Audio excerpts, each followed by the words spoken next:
शिवसेना प्रमुख उद्धव ठाकरे जी का कल का बयान बहुत ही महत्वपूर्ण है। इस देश की जो हालात बने हुए हैं, जात और धर्म के आधार पर जिस तरह से देश को तोड़ने की साजिश सिर्फ चुनाव जीतने के लिए हो रही है, राजनीतिक फायदे के लिए हो रही है।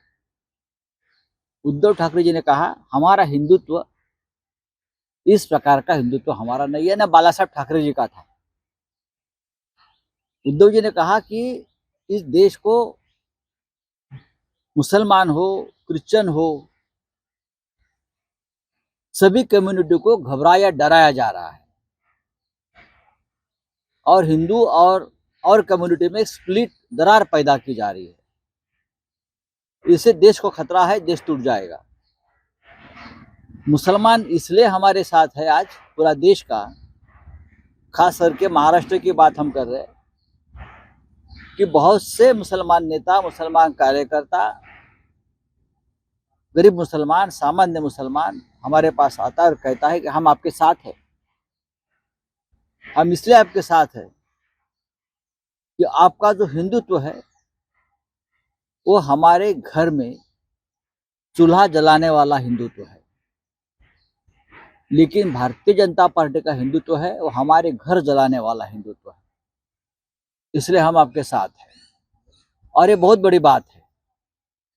अब देश में घर घर में जात धर्म के आधार पर नहीं तो मानवता के आधार पर, गरीबी के आधार पर घर घर में रोजगार मिलना चाहिए, चूल्हा जलना चाहिए, हर हाथ को काम मिलना चाहिए। यह हमारा हिंदुत्व है। राम के साथ काम भी होना चाहिए लोगों का, यह हमारा हिंदुत्व है। हमारा हिंदुत्व हम यहाँ इस देश में हिंदुओं का पाकिस्तान या ईरान नहीं होने देंगे। ये देश बहुत बड़ा देश है। ये तो सही है ना, जो शिवसेना का बारे में जो निर्णय हुआ है वही राष्ट्रवादी कांग्रेस के बारे में, एनसीपी के बारे में हुआ है।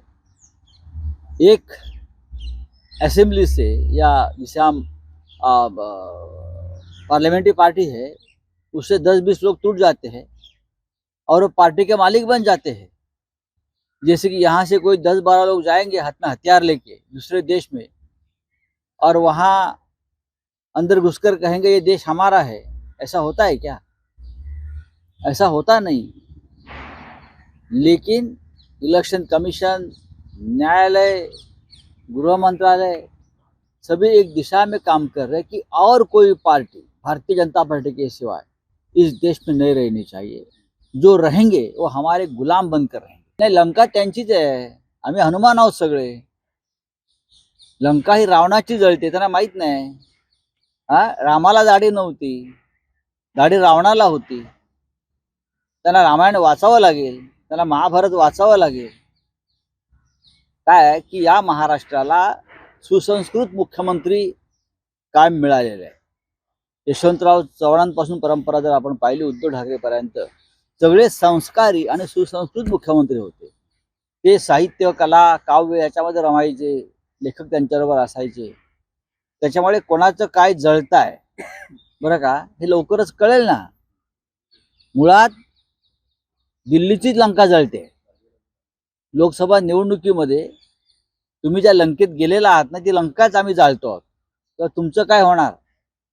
हे दाढी बिडीच्या गोष्टी आम्हाला सांगू नका। विचार असा चोरून मिळत नाही।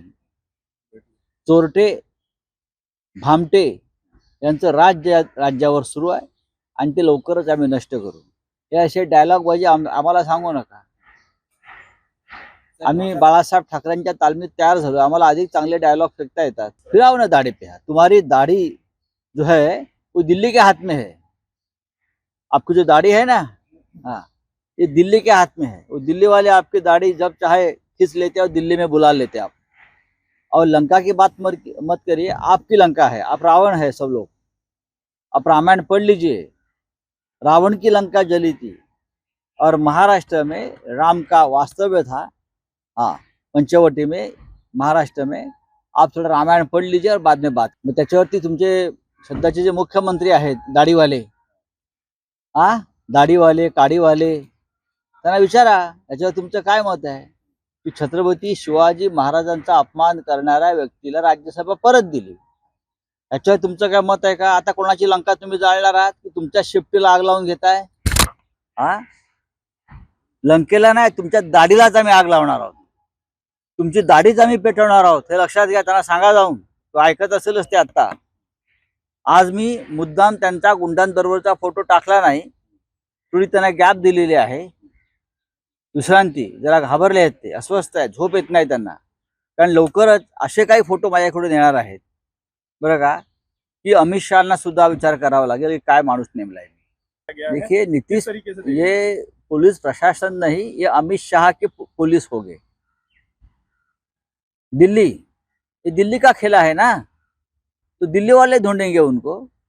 लेकिन मेरे हिसाब से, मेरी जानकारी है, वो जो खेला हो रहा है बिहार में, वो दिल्ली के लिए और नीतीश बाबू के लिए, पलटूराम के लिए इतना आसान नहीं हो रहा है. कुछ भी हो सकता है, शाम तक अच्छी खबर आ जाएगी. आता पोलिसांची कामं आहेत, पोलिसांना करू द्या. खरोखर पोलिसांना कधी कधी अशी कामं करायला संधी मिळाली पाहिजे ना. प्रत्येक वेळेला या दाढीवाल्यांच्या, गाडीवाल्यांच्या, गुंडांच्या मागे राहून राहून ते कंटाळले आहेत.